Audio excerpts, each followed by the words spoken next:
Hello guys, welcome back to my channel professor Barkha Verma. हम लोग discuss करने वाले हैं जून सेशन का क्वेश्चन पेपर। अब इससे पहले हमने दिसंबर सेशन का क्वेश्चन पेपर डिस्कस किया था। उसके सारे क्वेश्चंस आप मेरी प्लेलिस्ट में जाकर के चेक कर सकते हैं। अब हम जून सेशन का क्वेश्चन नंबर 2 हम इससे पहले डिस्कस कर चुके हैं। अब हम डिस्कस करेंगे question number 3 of BCOA 1, that is business communication entrepreneurship.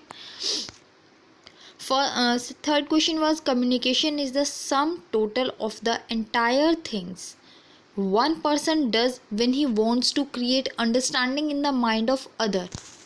इस लाइन का मतलब समझते हैं, यानी कि कम्युनिकेशन उन सारी एक्टिविटीज़ उन सारी चीज़ों का कॉम्बिनेशन है जो एक इंसान करता है किसी और के दिमाग में अपनी बात को समझाने के लिए। यानी आप अपनी बात को सामने वाले को समझाने के लिए जिन जिन चीज़ों का यूज़ करते हैं वो सभी कम्युनिकेशन का पार्ट है.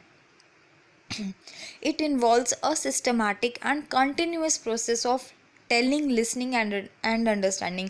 और ये एक कंटिन्यू प्रोसेस है जिसमें आप कंटिन्यूसली किसी को बताते हो या कोई आपकी बात सुनता है या समझता है, तो ये कंटिन्यूस प्रोसेस चलता रहता है और इसी प्रोसेस को आप कम्युनिकेशन कहते हैं. तो ये लाइन, ये पूरी स्टेटमेंट लुइस एलिन के द्वारा दी गई है.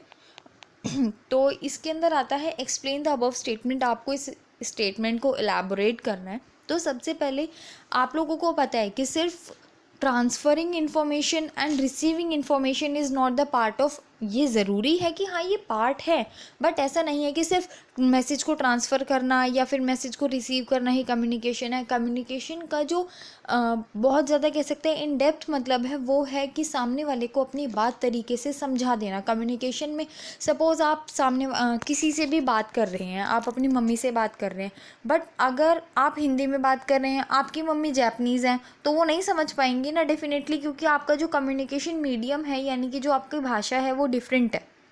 तो वहाँ पर कम्युनिकेशन हो ही नहीं पाएगा. आपने बोला भी, आपने अपने आइडिया को इनकोड भी किया, सब कुछ किया, आपने ट्रांसफ़र भी किया, लेकिन क्या वो आपकी बात को समझ पाएंगी? नहीं समझ पाएंगी, यानी कम्युनिकेशन नहीं हो पाएगा. तो कम्युनिकेशन के लिए बहुत ज़रूरी है कि सामने वाले को आप अपनी बात समझा पाएँ, उसको अंडरस्टैंडेबल बना पाएँ. तो बेसिक एलिमेंट्स होते हैं कुछ कम्युनिकेशन की. किन किन चीज़ों का यूज़ करके आप कम्युनिकेशन करते हैं. सबसे पहले कम्युनिकेटर, सेंडर. कम्युनिकेटर को आप सेंडर भी कहते हैं, यानी कि जिस इंसान का आइडिया है, जिस इंसान के माइंड में सबसे पहले इन्फॉर्मेशन आती है, जो किसी से बात करने का इनिशिएटिव लेता है, दैट इज़ द कम्युनिकेटर और सेंडर. फिर है कम्युनिकेटी, यानी जिसको आप अपना मैसेज ट्रांसफ़र करेंगे, जो रिसीवर है, जो इसको आप अपनी बात ट्रांसफ़र करने वाले हैं, दैट इज़ द कम्युनिकेटी. आप कोई ना कोई इन्फॉर्मेशन ही ट्रांसफ़र करेंगे, डेफिनेट सी बात है, चाहे आप ओरल फॉर्म में करें, रिटन में करेंगे, बट आप किसी मैसेज को या किसी इन्फॉर्मेशन को ट्रांसफ़र करेंगे. देन आता है कम्युनिकेशन चैनल. अब आप चाहे उसको डिजिटल मोड में ट्रांसफ़र करें, फ़ोन पर बात करें, रिटन मोड में कोई नोटिस पहुंचाएं, किसी भी तरीके से आप सामने वाले से कम्युनिकेट करें, बट आप एक चैनल का यूज़ करोगे, यानी एक मीडियम का यूज़ करोगे. ओरली करोगे तो आप अपने वर्ड्स का, माउथ का, इन चीज़ों का यूज़ करोगे. रिटन में करोगे तो पेपर का, रिटन फॉर्म का, पेन का, इन चीज़ों का यूज़ करोगे, बट अल्टीमेटली आप किसी न किसी चैनल या मीडियम का यूज़ आप करोगे.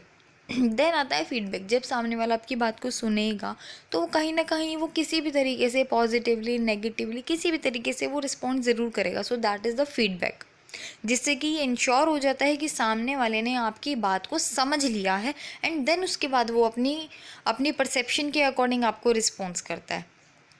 तो इसका एक बेसिक सा प्रोसेस होता है. इसी प्रोसेस को कहा गया है, अभी मैंने आपको स्टार्टिंग में ही बताया था कि सिर्फ अपने मैसेजेस को ट्रांसफ़र कर देना या किसी के मैसेजेस को रिसीव करना ही कम्युनिकेशन नहीं है, बल्कि अपनी बात को दूसरे के माइंड में सही तरीके से उसको समझा देना, सही तरीके से उसको इंटरप्रेट करना, अंडरस्टैंड करना, वही कम्युनिकेशन होता है. क्योंकि आपका मीडियम सेम होना चाहिए. जैसा कि मैंने आपको बताया कि अगर आप दो लोगों की लैंग्वेजेस में डिफरेंस है तो वो एक दूसरे से कम्युनिकेट नहीं कर पाएंगे, क्योंकि वो एक दूसरे की बात को समझ ही नहीं पाएंगे, वो इंटरप्रेट ही नहीं कर पाएंगे कि सामने वाले ने क्या कहा है. तो कम्युनिकेशन का पूरा एक प्रोसेस होता है. तो उसमें फर्स्ट स्टेप होता है सेंडर. सेंडर क्या करता है? आइडिया भेजता है. एक आइडिया, कोई इन्फॉर्मेशन जिस भी तरीके से होती है, उसके माइंड में एक थॉट आता है, सेंडर के माइंड में एक आइडिया आता है, फिर वो उस आइडिया को एनकोड करता है। That is encoding of the message. या एनकोड करने का मतलब है कि आप उसको वर्ड्स में ट्रांसलेट करेंगे। आपके माइंड में थॉट चल रहा है, अब कोई टेलीपैथी तो नहीं चलती है ना, हमें वर्ड्स में उसे ला करके सामने वाले को कम्युनिकेट करना पड़ता है। ऐसा नहीं है आपके माइंड में जो चल रहा है वो कोई पढ़ लेता है, नहीं, आप उसे इंटरप्रेट करते हो, आप उसे एनकोड करते हो, वर्ड्स में ट्रांसलेट करते हो, देन सामने वाले तक पहुंचाते हो। तो that is encoding of the message. आप उसे वर्ड्स में ट्रांसलेट करते हो। फिर आता है चैनल। अब आपने मैसेज तो ट्रांसलेट कर लिया, आपके पास इंफॉर्मेशन भी रेडी हो गई है, अब आप उसको किसी न किसी चैनल के थ्रू, मीडियम के थ्रू आप सामने वाले तक पहुंचाएंगे। चाहे आप वर्बल कम्युनिकेशन करें या आप नॉन वर्बल कम्युनिकेशन करें, बट किसी भी चैनल का आप किसी भी मीडियम को आप यूज़ करके अपनी बात को रिसीवर तक पहुंचाएंगे। देन आता है इसका मतलब रिसीवर, जिसे आप अपनी इन्फॉर्मेशन पहुंचा रही हैं। रिसीवर को आपने इन्फॉर्मेशन दे दी, बट अगर वो उसे डीकोड नहीं कर पाया, उसे इंटरप्रेट नहीं कर पाया, तो फिर वो कम्युनिकेशन यूज़लेस हो जाएगी।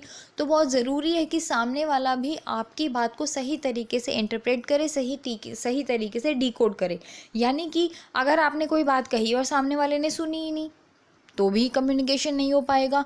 तो ज़रूरी है कि सामने वाला आपकी बात को सुनकर डीकोड करे, यानी कि लिसनिंग, रीडिंग, ऑब्जर्व करे। ये सभी कुछ डीकोडिंग के पार्ट हैं। जब आप किसी वर्ड को पढ़ते हैं, किसी बुक को पढ़ते हैं, तो आप उसको डीकोड कर रहे हैं, क्योंकि ऑथर ने तो वो बुक एनकोड करके, उसके माइंड में जितने भी थॉट्स थे उनको एनकोड करके उसने बुक को एक मीडियम बना दिया। जैसे कि अभी आप कोई भी बुक पढ़ते हैं, किसी ऑथर ने लिखी है, तो उसमें क्या है, उस ऑथर के थॉट्स, उस ऑथर के आइडियाज़ हैं। तो उन ऑथर के माइंड में जो थॉट्स थे उनको एनकोड करके उन्होंने उस बुक में लिखा, तो बुक बन गया चैनल, यानी कि मीडियम। अब उस मीडियम को जब वो आप तक पहुंची, तो आप रिसीवर हैं।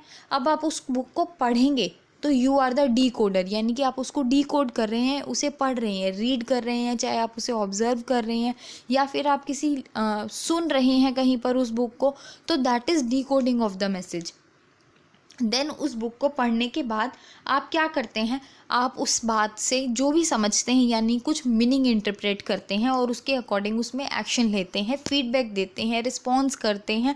तो ये सभी कुछ, ये लास्ट पार्ट होता है कम्युनिकेशन के प्रोसेस का, जब आप मैसेज को डीकोड करके उसके अकॉर्डिंग फिर आप एक्शन लेते हैं या फिर उसका मीनिंग इंटरप्रेट करते हैं। बुक को पढ़ने के बाद भी तो आपको कुछ समझ आता है ना, सो वही होता है मीनिंग इंटरप्रेट करना। तभी कम्युनिकेशन पूरा हो पाता है, जब आप अपनी सामने वाले तक उसी तरीके से बात पहुंचा पाए जिस तरीके से आपने चाही है। यानी कि आपने चाहा कि सामने वाला मेरी बात को समझ पाए, इसको डीकोड करके सही, जो मैंने मैसेज पहुंचाया वो उस तक पहुंच जाए।